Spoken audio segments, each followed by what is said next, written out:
Good afternoon, this is TB back here with our archery series. I'm just finishing up on the subject about the fiberglass, making fiberglass arrows. This here is a fiberglass arrow that I'm working on right now. I'm going to glue a plastic sleeve on here in a minute, which is made from nothing but an old ink pen case. The ink pen that was sitting in this dried up, and well, let me get it where you see it. There you go. And you just glue this, the plastic knock inside of that.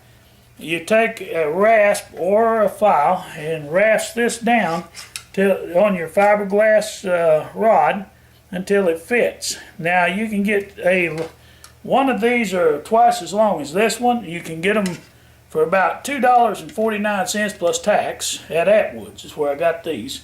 Any farm supply, you're probably going to find some driveway stakes, and that's what this is. Now, they're a little heavier than fiberglass, so you want to have your arrowheads as light as you can to keep the arrow light so it will travel. See, it's balanced pretty good where it is right there, not too bad. As you can see, it's rocking a little bit down, but I may not be quite in the middle, but I'm about halfway in between. And that's what you're going to want. You want a balanced arrow that'll fly good.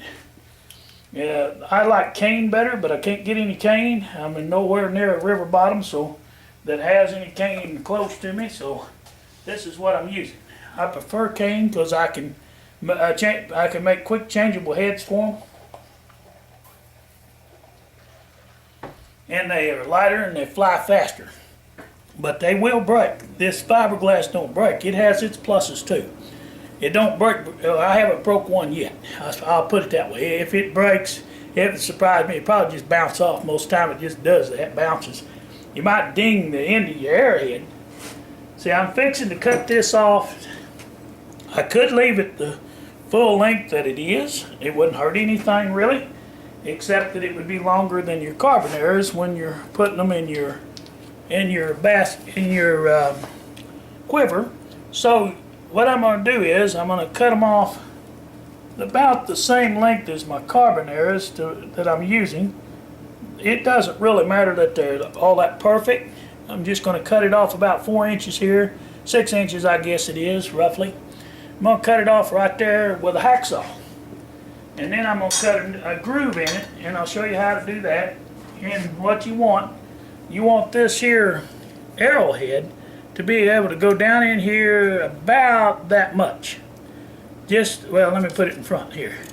About that much, just enough to lash it down, glue it in tight, and so it sets and rests straight there on that shaft. That way you've got an arrow that will be a working arrow that you can bring down some big game with.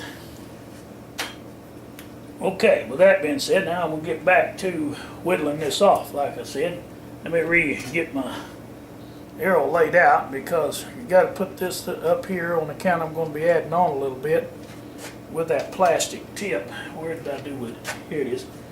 Let me put that on there and we'll see. Shove that up on there. I'm not going to glue it just yet, but I wanted to get the general deal. See, there's your plastic tips. You can buy at Walmart's or any archery place. You can get these plastic tips. Now, like I said, this you have to rasp this down, this dowel rod, a little bit. I used a horseshoe rasp because that's what I had, and it works fine. You just rasp that off till you get it down